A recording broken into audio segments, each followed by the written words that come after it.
Alright, and we should be live yet again. Another week. Another week of gaming. I did say last time that I was gonna stream every single week because a bunch of things happen in gaming. So why not recap everything that happened for that week? Because then if I do it only once a month, it's kind of not news anymore. It's kind of not news even at the end of the week, but it's still better than at the end of the month, you know?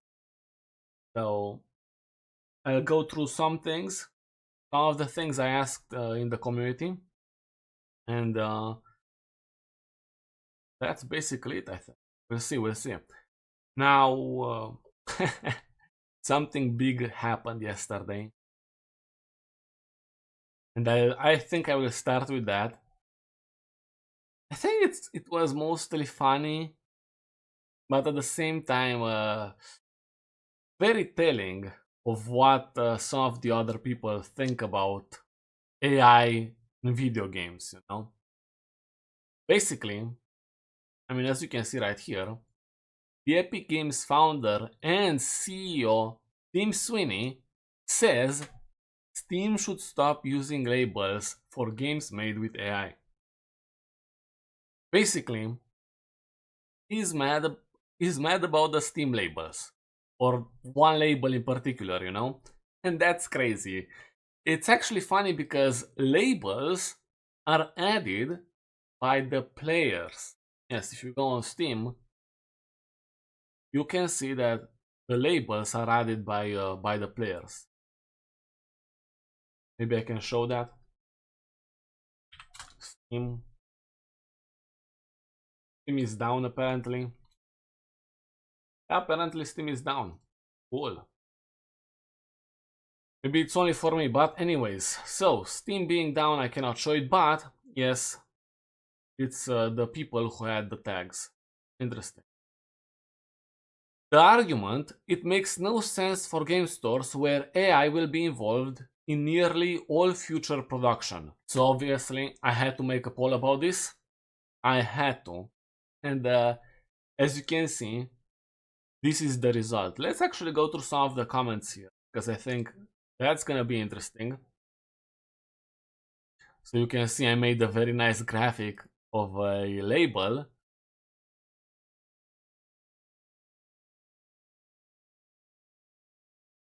Is Gabe about to have another do-nothing win moment as Epic goes in on AI gaming and flops?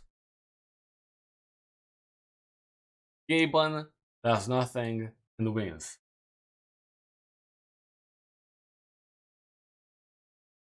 It's simply how it is. The guy sits on his yacht because, as we know, or probably some of us know, he bought a $500 million yacht and with 15 gaming computers on it. He plays probably Dota all day, and that's it. He doesn't care that much about what happens beyond that. If he sees that Steam is running well, great. But he's winning. That's what's important. He is winning. Because, as you can see, other companies or other people shoot themselves in the foot. That's very popular to say nowadays. Because it seems like only Valve cares about the consumer. They always do something in favor of the consumer. Now, there is one controversial aspect, what I know. The fact that you have the whole idea that you buy games digitally, but you do not actually own them. It's kind of an interesting thing, because what stops me from playing some of those games offline? You know? So I'm not sure about that one when it comes to Steam. That's why I've seen many people who prefer GOG. So that's something interesting. It's like this guy has an agreement with himself to never release a public statement that isn't moronic. Tim Sweeney, I think I remember him saying something stupid in the past, but I don't remember what it was. The one thing I remember, which was good, I think, is the fact that he bought a bunch of land to keep it for conserving, you know? I think that's good. Buying land to keep it for conservation, why not? I think that's a good thing. I think the internet, or he was able to farm some good points from the internet with that move. But with this one, with this statement, I think he'll go down a lot when it comes to popularity in the eyes of the consumer. If you're so proud of using AI, you should have no problem with us knowing about it, right, Tim? This is the biggest straw of them all. I asked, there was a guy defending Tim and how everything he said makes a lot of sense, and I asked, what is the problem if the tag is there? What's the problem? No answer, no actual answer, only deflecting. But what this person said, which made me laugh a bit, it is discriminatory or something like that to have that tag. You understand, it's discriminatory against people who use AI. Art is art, no matter how you do it. If you use AI, it's art. That's the argument. That is the argument. To me, that's not an argument, that's deflecting. It's not the same thing. It's not art. It's not. It's something. It's copying art, sure, but it's not. It's generating something from nothing, from something someone else made. You know? So yeah, I wouldn't put AI art in the same category as real art. But even then, let's say they're in the same category and art is art, whatever. It's fine. Keep the tag. Keep the tag so you can have people decide which art they like. Do they like the AI made art or the one which is made by people who put in a lot of work? Simple. The label doesn't hurt at all in this instance. So yeah, that's why you need a label like that. Honestly, when I added Johnny here, I usually add him whenever it's something about disagreeing or something people did not do. For example, let's see other. Yeah, for example, this one. Have you nominated your choices for the Steam Awards? No. Whenever you are not doing something, I put Johnny in. That's pretty much a theme on this channel. So yeah, this comment works really well with that. Johnny was so right about corpos. We need more people like him. Yeah. Maybe the methods were extreme, but was in a way right. Can't wait for the AI bubble to burst. I hope not. At least Nvidia, no. Please, not Nvidia, anyone else. And maybe not Meta, but they are not very far ahead when it comes to AI. So.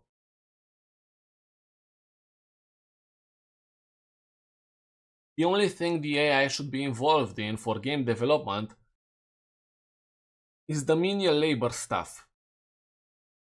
Test to make sure code works without setting the computer on fire, upres skybox textures, clean up instances of aliasing, smooth out polygons. That kind of stuff. So the devs can engage in the creative work that gives games very distinct identity. If a dev studio is offloading creative work to AI, I want to know so I can avoid it. Yeah, I think that makes a lot of sense. As I said previously, people view AI as something that steals art, copies, and technically steals it, you know. I said copies, but it technically steals it. And creates something else out of that. But it's not like some random artist who uses someone else's art as inspiration. I don't see it that way. Maybe I'm wrong. Maybe I'm wrong.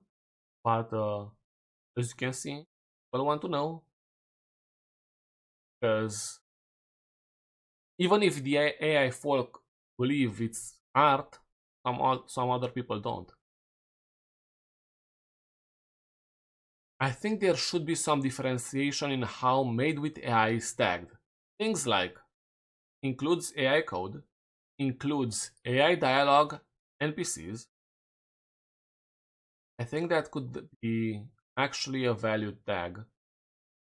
Includes AI generated scenery, includes AI trained AIs, looking at arc raiders, spiders, and stuff.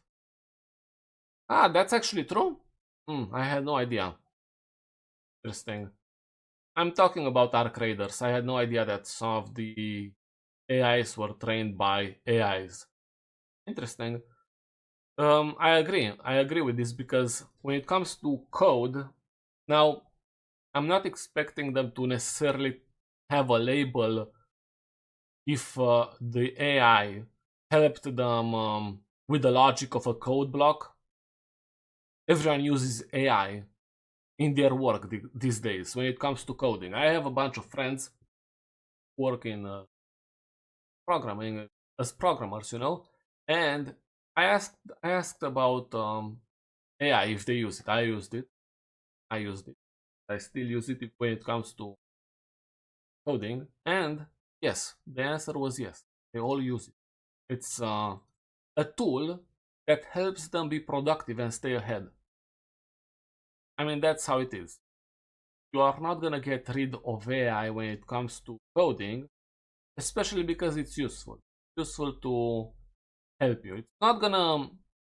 It's not gonna replace a programmer, but it's definitely or can definitely replace some of the non-experienced people. You need to use AI, stay ahead, I think, and to be productive. It helps you with productivity. From what I know from talking to other people, from my own experiences, it really helps. Most of the time, it's not gonna write you the entire code you need, but it will help you with the logic. So yeah, when it comes to that, sure. I think there should be a differentiation. I think AI should be, or tags should be mostly about art, animation, or voice acting, not necessarily about code. Because even code editors today have AI incorporated in, so it's kind of hard. You cannot have it like that because then every single game is gonna have an AI tag in the future. Hmm. It's curious times when the absence of something is considered a feature worth bragging about. Gabe, you shouldn't tell people that lazy devs are lazy. The CEO making that claim is so oblivious to reality that it makes him so out of touch. What are the replies on this? Word oblivious on? What are you talking about? Oh my god. People going at each other's throats. Customer has the right to know what he's buying. 100%.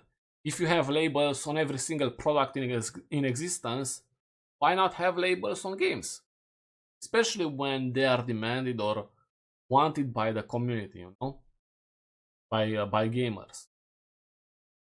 I have seen other people mentioning why not have labels with Adobe because there are definitely some people who hate Adobe.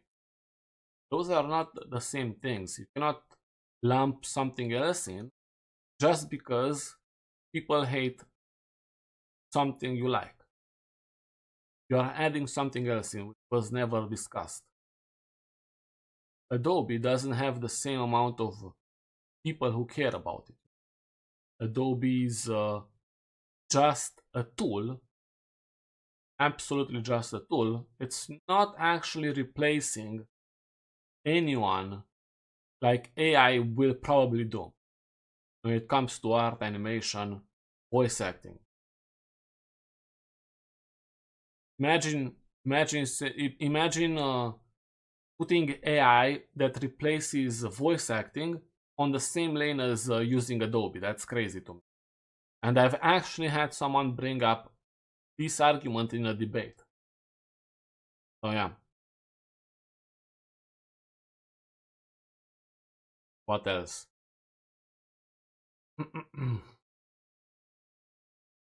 Oh, I'm sure all the CEOs feel the same way. Probably not Gabe, as I said, he's maybe on his yacht, $500 million yacht. As far as I know, that one has a research facility. They are researching the ocean or something like that, which to me that's pretty cool. That is pretty cool. Imagine him hosting a LAN party and playing Dota. That's also cool, you know? Even if playing Dota, I have probably 2 hours on Dota. I haven't played it. But I would play it on a yacht. That definitely. Why would he just prove again that Epic Games Store is trash? Why does he sabotage himself? Is it just me, or is the launcher pretty bad? The Epic launcher. Is it just me? I don't like it. And honestly, no amount of free games is going to convince me to use it daily. Or to use it instead of Steam. It's simply how it is. It's not as good as Steam. Steam has everything I need. It's simply like that. So, I don't know. Even whenever they gave away GTA 5 for free, a few years ago, they did not even move the needle. That's how it felt. Maybe it's something, maybe it was bigger behind the scenes. Maybe they were actually able to shift some of the player base to Epic. But as I see it, Steam is growing exponentially every single day. And that's thanks to the amazing customer service. I mean, they literally have SEAL Team 6 on standby in case your account is stolen. That's actually true. They are sending visual footage of when they are raiding some of those hackers.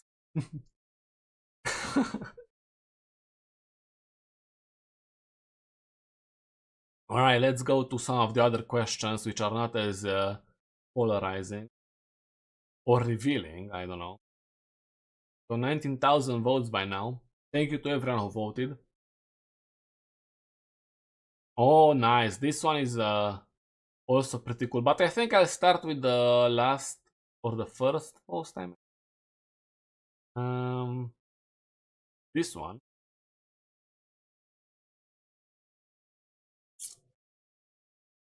Okay. Which story DLC or expansion do you think is the best? Of course, this incorporates every single expansion or DLC for any game. I think I should maybe also include World of Warcraft. That one has a bunch of expansions. I included the expansion because CD Projekt Red distinguishes them as expansions instead of DLCs. So Blood and Wine is an expansion, Hearts of Stone is an expansion. So why not, if you have expansions, include the World of Warcraft ones as well, then DLCs, for example, in Elden Ring, whichever ones they have, Night Rain and the other one. So I included these 3 first, because those are the ones I played. And then of course, other DLCs from other publishers. As I said, either Blizzard or FromSoft or anybody else.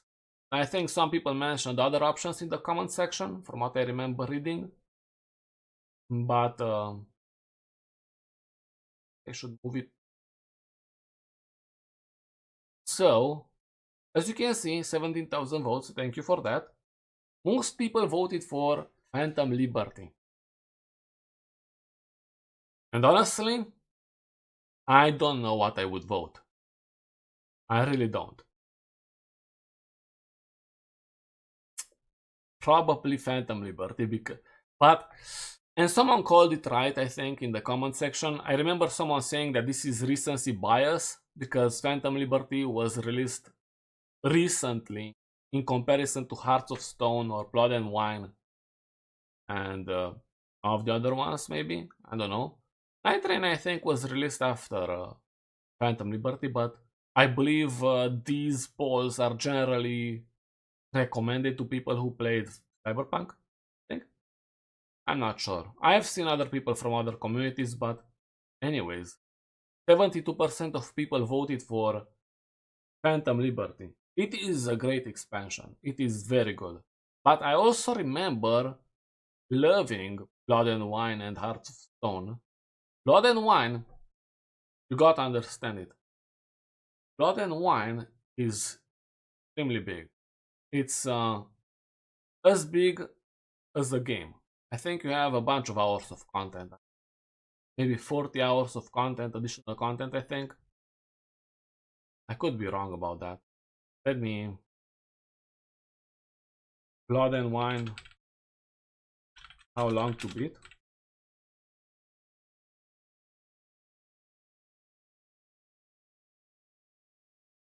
Okay, so 35 hours. For completion taking 40 hours. I wasn't wrong. I wasn't wrong. With completion you have 40 hours of playtime. Completionist.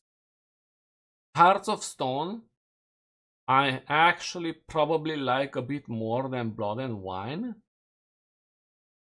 Because it's darker. I love dark storylines. Absolutely. So Hearts of Stone is definitely darker than Blood and Wine. Definitely darker. And has one of the best characters in the entire Witcher franchise. Blood and Wine vampires, sure, I'm Romanian. Although I haven't seen a vampire in the last 300 years, but still, vampires are cool. Now, the thing is,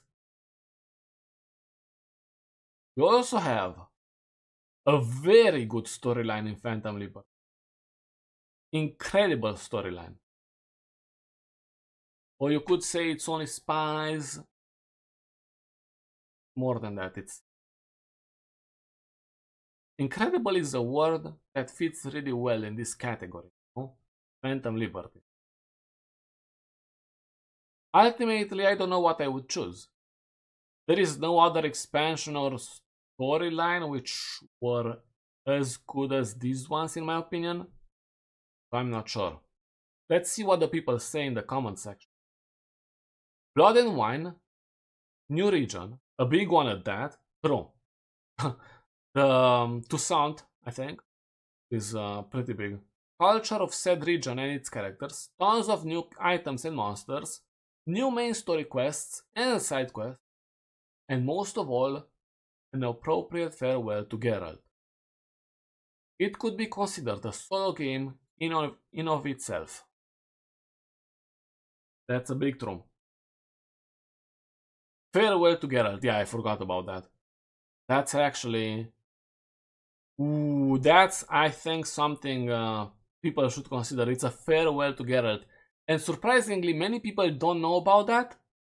Because, or at least, I think they don't know because, or they're oblivious to that fact. Because whenever Ciri was announced as the protagonist of Witcher 4, many people questioned, wait, what about Geralt? Of course, some of them for different reasons, but there were people who did not know about Geralt retiring in Blood and Wine.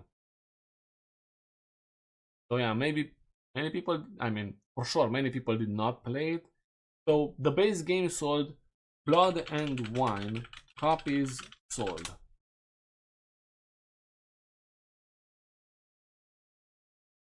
Blood and Wine, Witcher.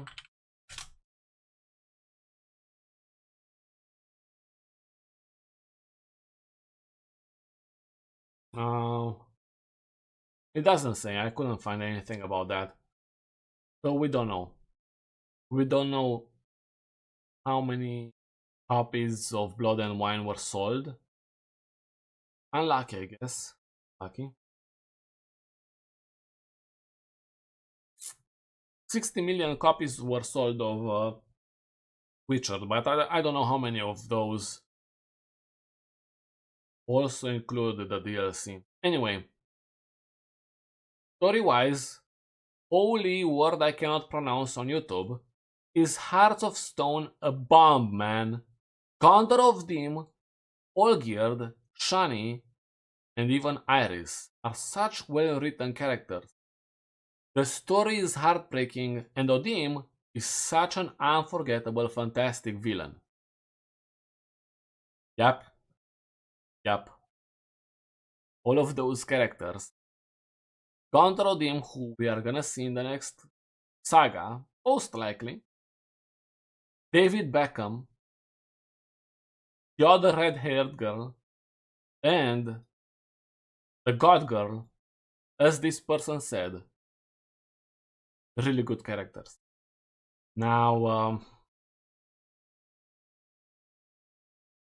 is it better than Blood and Wine? I don't know. Maybe I like it a bit more because I like dark storylines, as I said earlier. Blood and Wine, hands down. Hands down. I like Phantom Liberty as much as the next person, but Blood and Wine kinda deserves the win. It's not even comparable. Ooh! Is that true? Is this true? If there is no comparison between Phantom Liberty and Blood and Wine?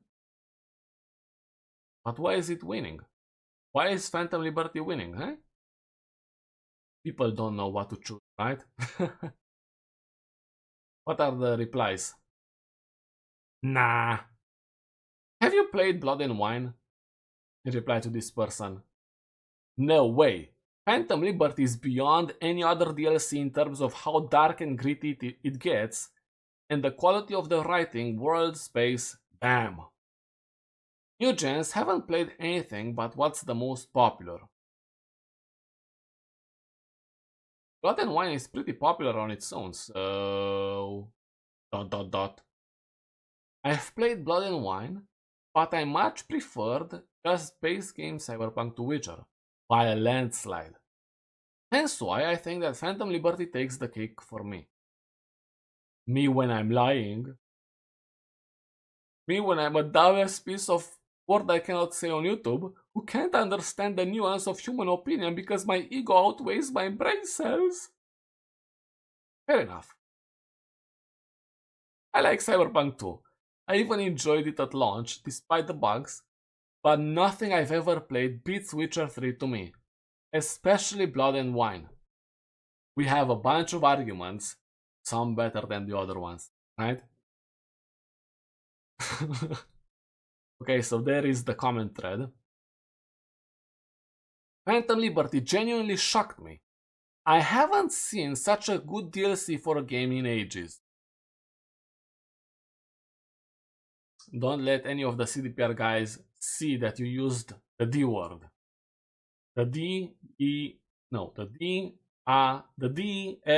word. I cannot even pronounce it because I can only say expansion because, you know, I post content about their games. So basically, whenever I want to say anything else other than expansion in relation to what they released, my tongue is triggered, you know, and I say stuff which doesn't make any sense. For example, it doesn't matter. Blood and Wine felt like an entire new game, and it was on the same level as the main game. Absolute brilliance.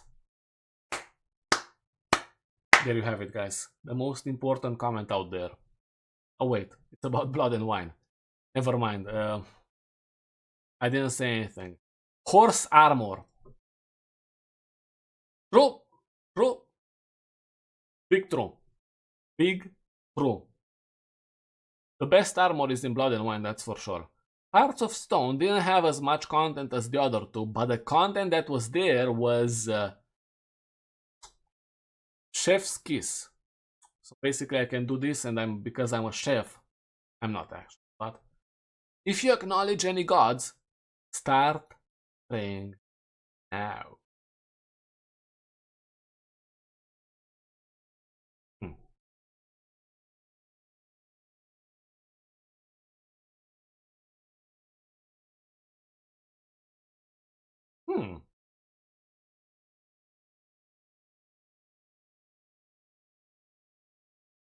Aha! I knew it! I actually didn't. It's from Detlef in Blood and Wine. Hearts of Stone, relatively short and sweet. Love the characters, the narrative, the lore.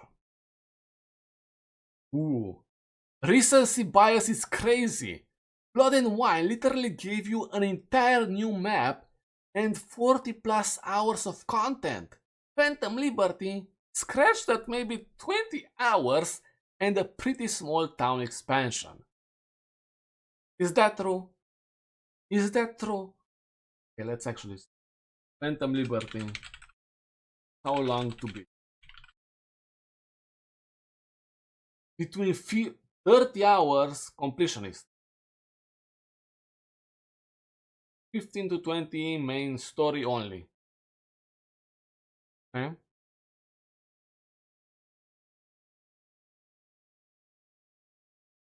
Blood and Wine is bigger in terms of land, that's for sure. And content. Let's see the comments. Yeah, but you could draw the same comparison to anything if length is what makes something the best. What? I hear there are Assassin's Creed games thousands of hours long. I'm not sure if that's the case. I remember spending over 100 hours in the Spartan Assassin's Creed Odyssey, I think. But there was still so much to do, it was crazy. But I stopped playing at one. Yeah, over 100 hours, that's for sure. Blood and Wine was great. You are definitely right about recency bias, but the story of Phantom Liberty just hit a lot harder. Blood and Wine has a good adventure storyline, but it doesn't have the same emotional impact that Phantom Liberty had. I don't really remember thinking about Blood and Wine after I beat it, but I was still thinking about Songbird after I beat Phantom Liberty for a few days. That's actually true. I think it also depends on your own ending, Phantom Liberty. I mean, in no matter the ending, you're still probably going to think about Songbird. Whenever she's dead, oh, I killed her. Whenever she, wow, and maybe I shouldn't spoil. Ooh. Yeah, and the questline NPC's environment was still better. Who? Hearts of Stone was a better DLC for Witcher. I only played Phantom Liberty, so I see it this way. Blood and Wine is an incredibly large expansion that really completes the game. But it never reaches the peaks in storytelling that Hearts of Stone or Phantom Liberty reach. I think the only quests in Blood and Wine I enjoy as much as the Phantom Liberty story are run this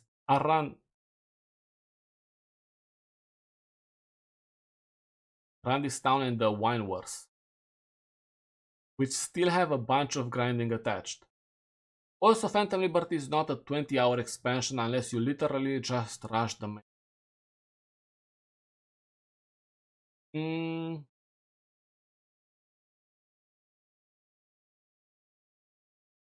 Yeah, I think 20 hours, realistically, without rushing.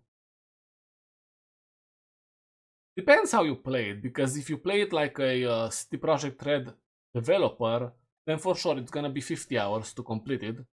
But if you play it like an average gamer, you're probably going to finish it in 20 hours.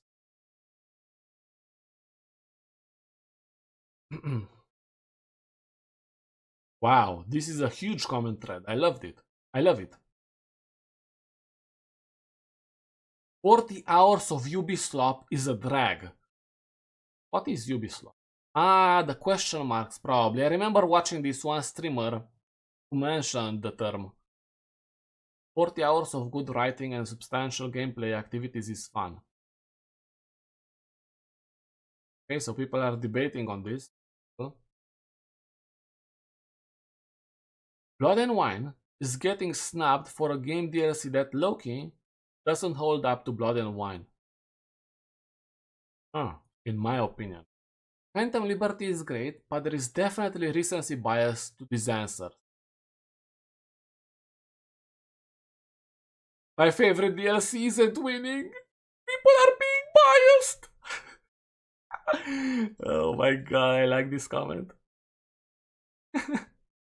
Hearts of Stone is so underrated. My favorite questline in The Witcher 3.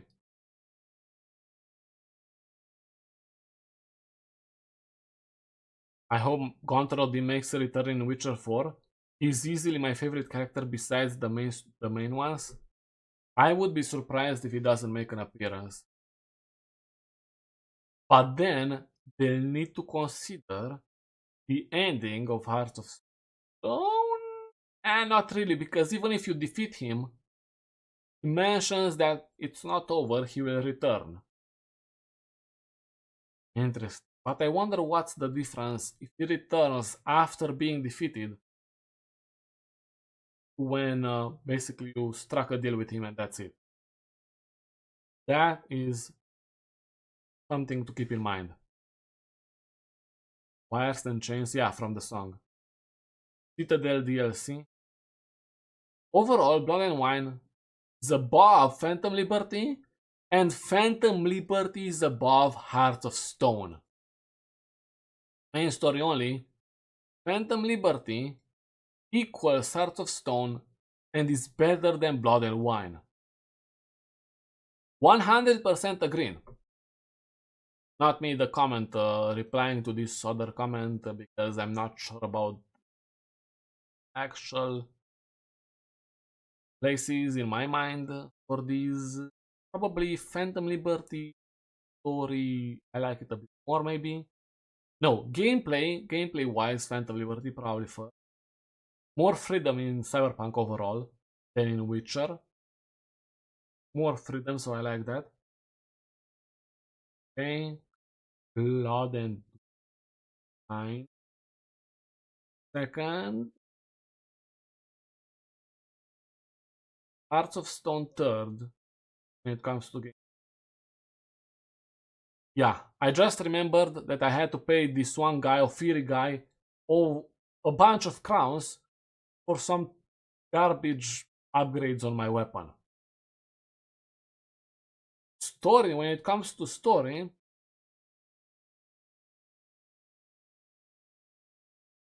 Hearts of Stone.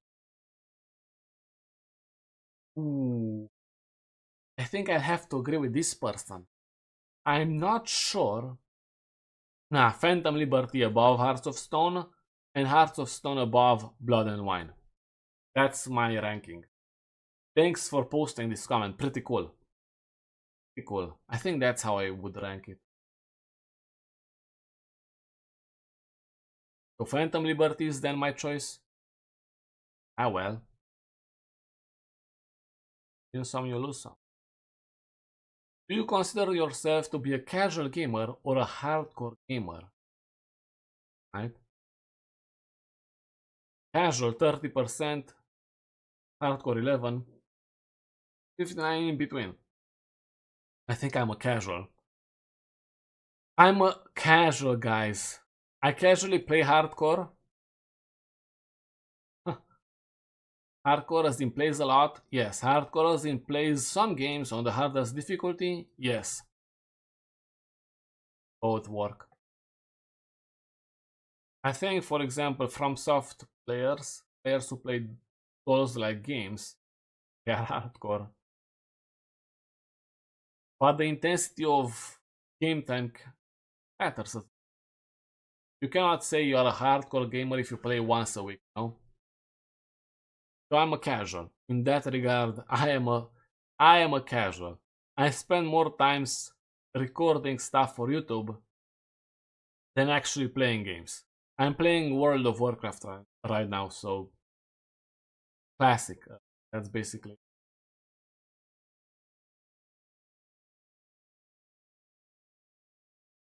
Valve is on track to generate $17 billion in 2025. That's $50 million per employee, putting them ahead of other tech giants. This is an entire article. You can read it if you want to, from Tom's Hardware. And of course, the Gibbon image, of course, I had to add that, or I had to add it. It's very funny. I sent this one to a few of my friends. One of them had a very questionable answer, but I'm not gonna say it on stream because I don't think I can. Valve does nothing for years and wins. Valve does one thing, wins even harder. Someone has to explain that strategy, guys. And I think it has to be Gaben. Gaben has to... I said this in the previous stream, and I'll say it again. At the Game Awards on the 11th of December, I just hope they're going to announce Half-Life 3. And Gaben steps on stage, shows 3 with his hand up. That would be absolute cinema. It's simply how it is. Imagine that happening. I think people would lose their minds.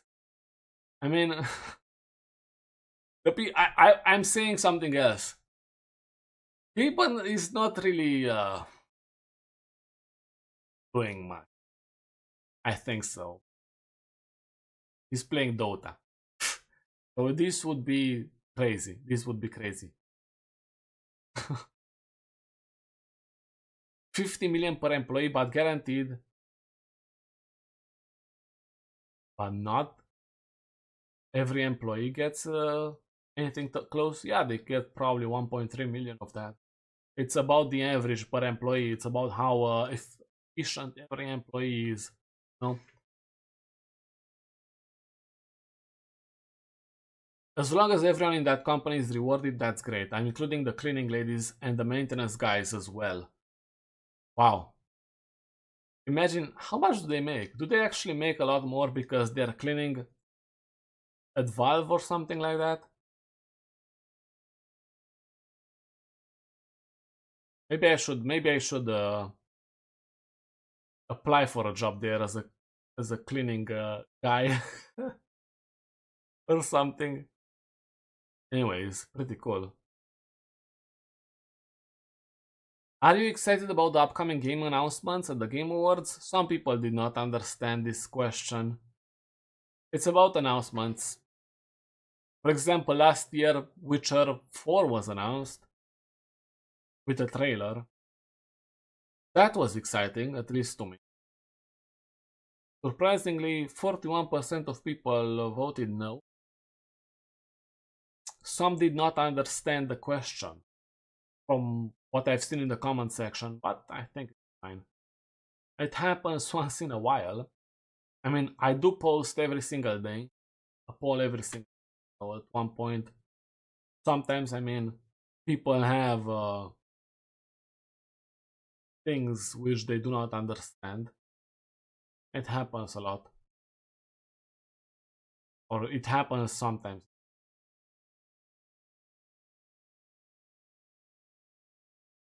Personally, I am excited, especially with all of these rumors about Half-Life. That would be interesting to see, for sure. I'm more excited for the idea of Gaben stepping on stage and announcing it. That would be pretty cool.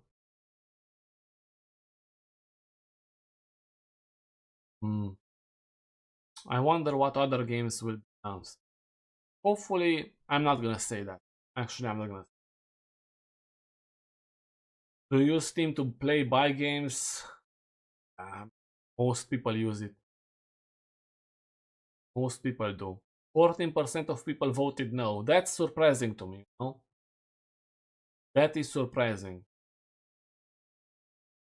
If more people saw this poll in real life, I mean, not on the internet, I think many of them would vote no. Because there are a bunch of console players, or at least where I live, I remember whenever we made this one, we played CS 1.6 and then CS:GO. A bunch of people who played with us did not have a Steam account, and that was crazy back then too. Many play FIFA on PlayStation and that's it. That's the entire gaming they do. Okay, now this is a big one. Have you nominated your choices for the Steam Awards?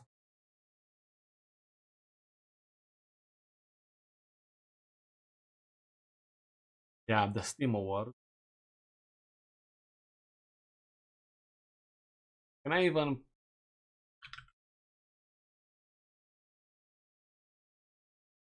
Steam Awards. Can I put this on stream? Can. Okay, so I nominated something. I'm not 100% on this. I want to change some probably.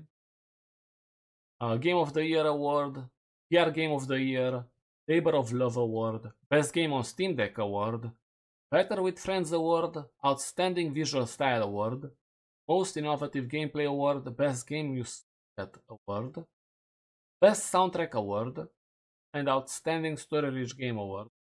Oh no, there is one more, Sit Back and Relax award. So these are the ones nominated. You get some experience and you can level up with that. What are the nominees? Edit your nominee. So we have popular and recommended games. This one. PR Game of the Year. These were the ones recommended by Steam and are very popular. Project Zomboid. I played it with my friend for the first time this August, I think, and I loved it. I think it's pretty. Now here there are a bunch of answers, but I'm gonna vote for Project Zomboid. They add a bunch of stuff all the time. Dead by Daylight, Rust. With Rust it's crazy. Rust, don't play Rust. Don't play Rust. If you're gonna play Rust, you will lose your life. It's simply how it is. I remember, and I still feel sad about this. I started playing Rust in, I think 2018. It was on a sale, very cheap, I bought it.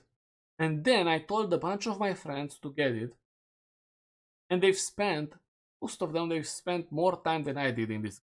I have probably 700 hours or 600 hours. It's nothing. 600 hours in Rust is nothing. You are basically a noob. Not even that.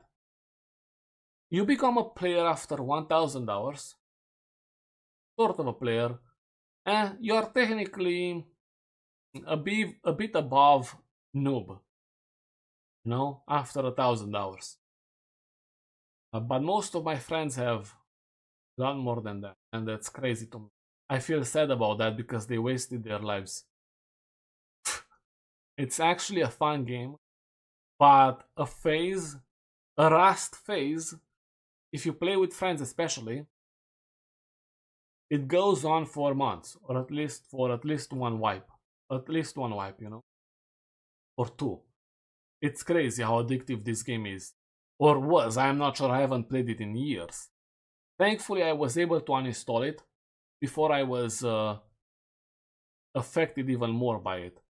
Crazy addictive. Dota, I'm not sure what it's doing here. Okay, so those are the nominees. Best Game on Steam Deck award. I could... What did I voted Hades 2. I haven't played the other game. I voted Hades because I've seen a bunch of gameplay. I've seen gameplay of Silksong. My friend is playing Silksong, one of my friends. And I was thinking of voting that for the fact that I've seen gameplay and it's cool. Better with Friends award. I watched a bunch of Ark Raiders. So much Ark Raiders, it's actually crazy. So that's what I want, why I wanted to vote for that. Dying Light. Fellowship. Casual 1. Can play it with other people. Outstanding Visual Style Award. Silksong looks nice. Very nice. Most what are the other ones? Good Night. Power Wash. Hades. Good as well. Dispatch. Silent Hill. Most Innovative Gameplay Award. Probably not. Of these ones which are nominated, I didn't know what to vote for. I voted Expedition 33 because I didn't know what to vote for. I wanted to vote for everything. Best Game You Suck At Award. Obviously Elden Ring, I'm not even gonna look at the other ones. Best Soundtrack Award. Expedition 33 has a great soundtrack. I don't even know the other one. You can search for specific game, by the way. Not necessarily the ones which are found here. Outstanding Story Rich Game Award. I watched most of... I watched it all, or most of it. I think the story in Dying Light, The Beast, better than the previous games. Sit back and relax. Megapunk is crazy, crazy, crazy fun. Only nominated Dispatch. I nominated for every category because I wanted the experience. Why not? I wanted the experience. It's criminal how people talk about how criminal. No one talks about what? No one talks about Dispatch. They want to play games, not cartoons. Ooh, that's crazy. Do you agree with this? Is this true? Do people want to play games, not cartoons?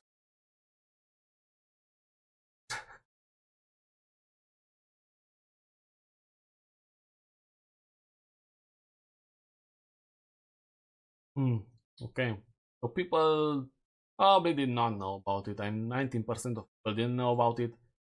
59% not vote. They will.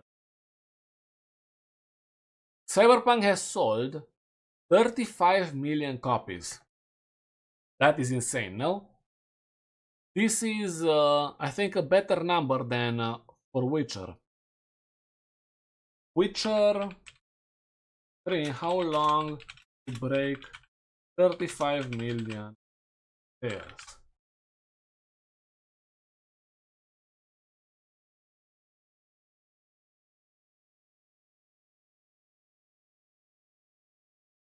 Okay, so it took them 6 years to reach 30 million, apparently. So in 6 years they got to 30 million. Cyberpunk in 5 years got to 35 million. Of course, as you can see, Cyberpunk is growing faster than Witcher.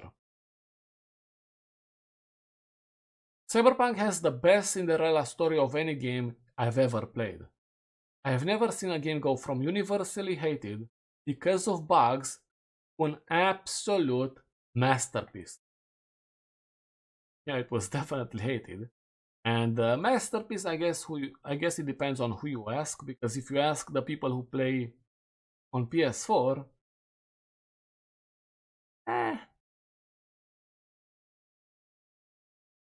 okay, fine. You twisted my arm. I don't remember doing that. Did I actually do it? I start my 15th playthrough? 15th playthrough? That's crazy. I actually don't remember twisting your arm. The invisible gentleman? You're invisible. How would I even do that? What? Is this guy saying the truth? What's this guy yapping about, guys? One of the greatest sci-fi media ever created. Deserves twice that number. 70 million? So that's 5 more years. 10 more years? Something like that? I don't know. Man, imagine how much more it would have sold had it been as polished and complete as it is now at launch. Oh, true. I think it would have sold a lot more, that's for sure. It is on the Mount Rushmore of gaming in terms of open world. I have played it so many times and I'm still discovering secrets. Oh. Nah, the best open world games of all time are Red Dead Redemption 2, GTA 5, Skyrim, Fallout New Vegas, Elden Ring, and Witcher 3. Then it's Cyberpunk. It's top 10 but nowhere near Mount Rushmore. No way. This person, is this person right? I'm not sure. Yeah, but the Zoomers think it is. My god, I'm a Zoomer. I'm a Zoomer! Okay. I didn't even put stuff like Red Dead Redemption 1, San Andreas, or Oblivion, because then the top 5 would be Rockstar Games and Skyrim. LOL. GTA 5 is the best open world game? Above Cyberpunk? Don't get me wrong, GTA 5 is great, but nowhere near Cyberpunk in every aspect. Oh my god, we have a battle between as you can see, the Rockstar enjoyer and the CD Projekt Red enjoyer. The Star versus the CD. The sequel. In my opinion, Cyberpunk is above all of these except for RDR2. Even though it's one of my favorite games, I wouldn't even put Elden Ring in the same category. There is too little character interaction for it to be compared to RDR2 or Cyberpunk. Under those two, I would probably put GTA 5.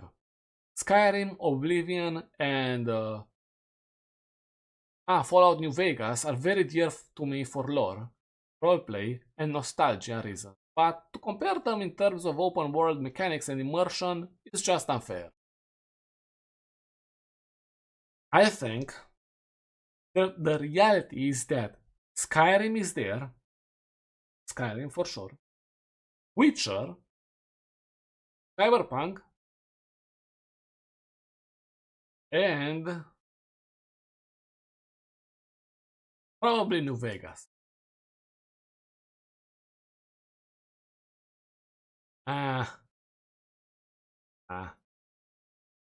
RDR2 has to be included now.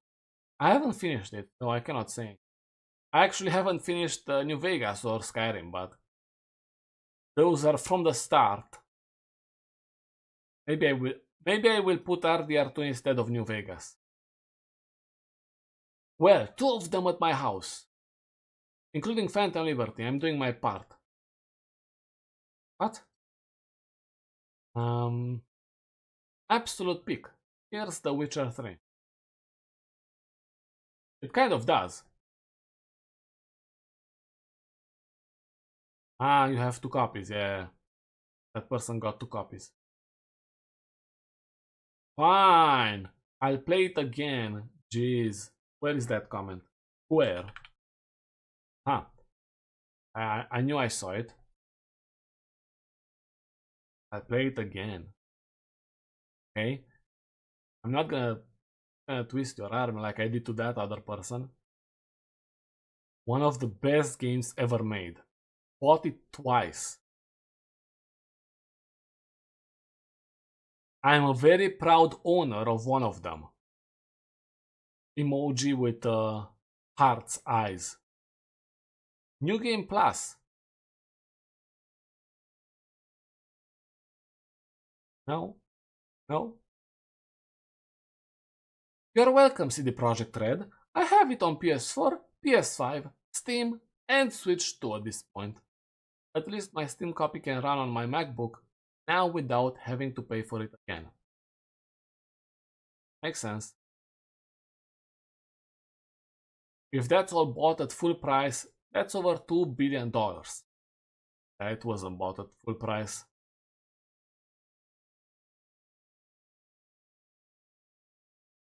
It deserves it after its generational comeback. Okay? A good comeback, a great one. For sure. What year will Cyberpunk 2 come out? 63,000 votes. Okay, let's see the comments. Most people believe it will come out in 2030. Okay.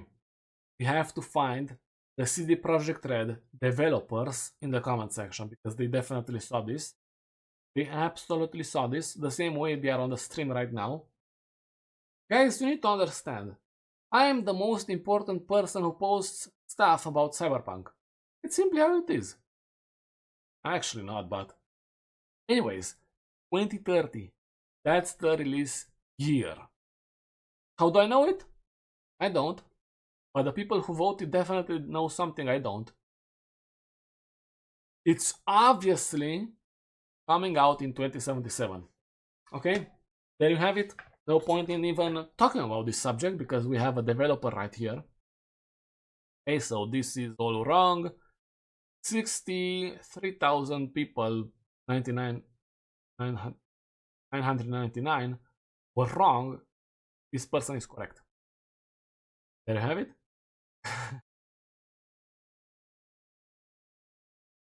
When it's ready. Don't need another 1077 situation. As long as it doesn't ship in the state Cyberpunk 2077 was in at launch.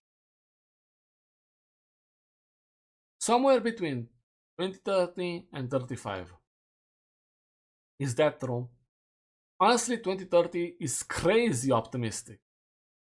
Witcher 4 doesn't even have a date. Well, the speculated year is 2027. We'll see if that's actually something achievable. Next year, we'll see that next year at the Game Awards. Because this year, nothing will be... They are not going to show any new content. Kind of a bummer, but... still. I hope by 2030, I want to still be live enough to play it. It's sad if you are old. I know I'm old myself. I'm 26.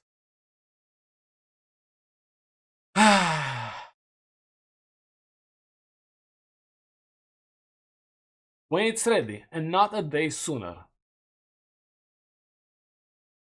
Just release it when it's finished. Okay? I'll tell them that.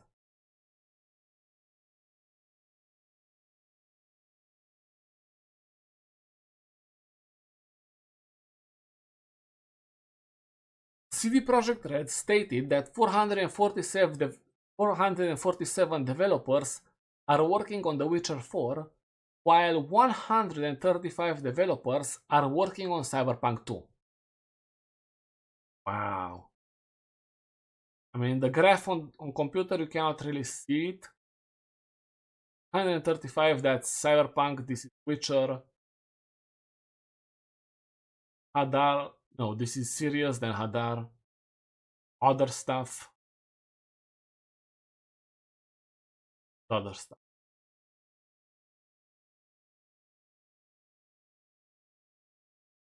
They showcased another graph at one point. Maybe I should have added it here. By 2030, they expect the Cyberpunk team to have over 300 people working on the game. And it makes me think that perhaps they are expecting Witcher 4 to release in 2027. That's still part of the speculation, you know. They've got 50 more devs compared to last time. Not bad, not bad. They have two major teams, guys. They built one recently in Boston that's dedicated to Cyberpunk content.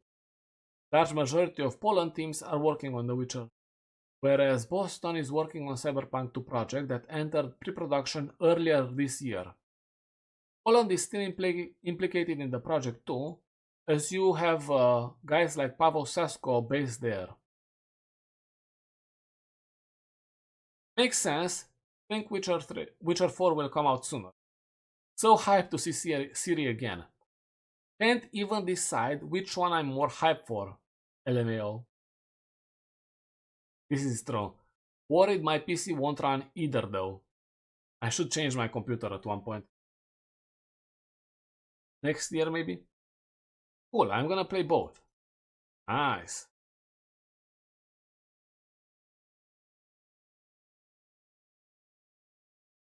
The Witcher 4 seems more in full production, whereas Cyberpunk 2 seems more pre-production still, even though they have two separate teams studios working on. Makes sense. Releases will likely be staggered deliberately regardless. I fully expect Cyberpunk 2 to be a 2027. What? Not possible. Not possible to be released in 2027. 2028, in my opinion, is too early. Not possible.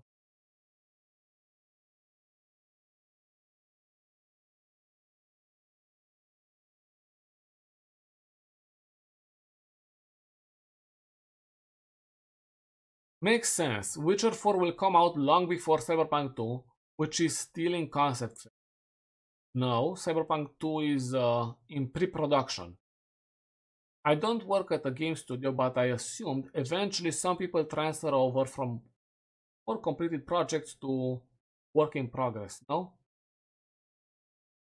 After Witcher 4 is released, they will have more people shift over to Cyberpunk. Why not? Either way, we are waiting patiently and hyped for both. Makes sense?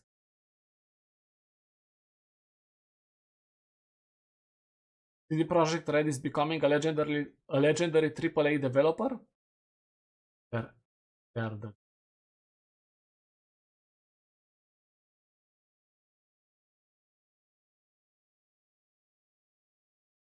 blows my mind Cyberpunk doesn't have New Game Plus. Hopefully they added this. Doesn't really need it. Yeah, Dex taking down. It's not about the story, you know, it's about gameplay. Farm levels every single time you wanna replay this? That's a good argument.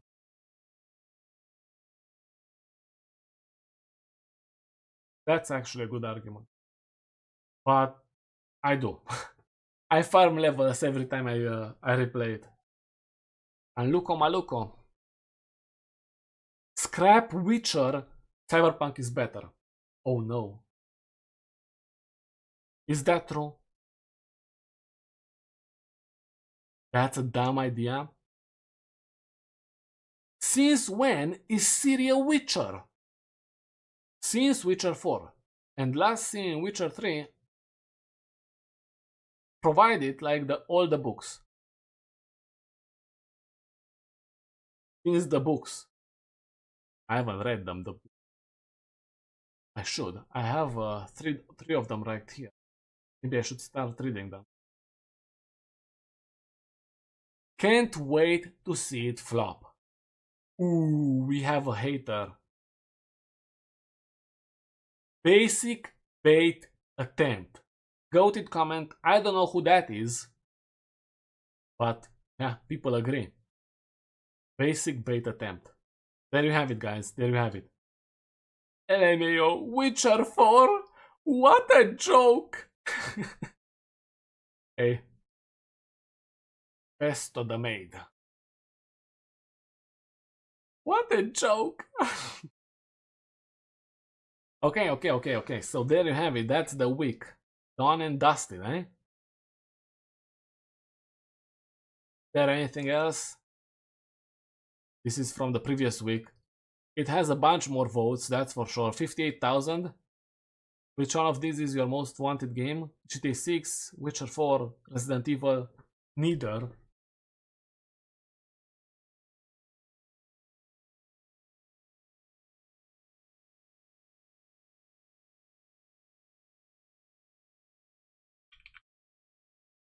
I think the voting is pretty close, to be honest. Witcher 4, GTA 6, Golden Joystick Award.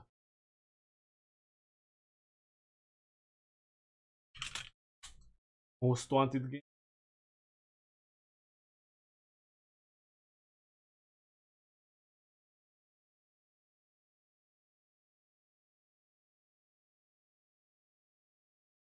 Aha, I found it. Nice. So this is the result of the Golden Joystick Award, where you had 21 million votes. And people were able to vote out of 20 games in the most wanted category. And as you can see,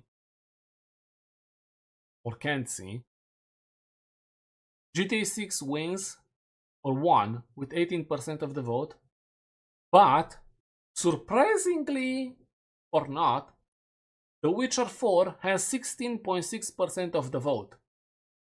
Very close run in my opinion for the most wanted game. And I am curious if the Game Awards Witcher 4 is going to win. That is the question. Because GTA 6 being delayed made a bunch of people switch over to other stuff, I think. Or at least I believe this is why it's so close.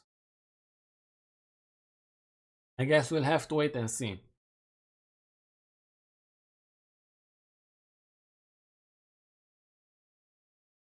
Yeah, I basically talked about everything I had to, and I think I will end the stream now. Maybe I will stream during the week. We'll see. Probably some World of Warcraft because that's what I play now. So I'm not gonna stream that on YouTube because, well, we'll see. So thank you to everyone who decided to check the stream, who decided to like it, view it, watches this channel, who subscribed, of course. And I'll see you in the next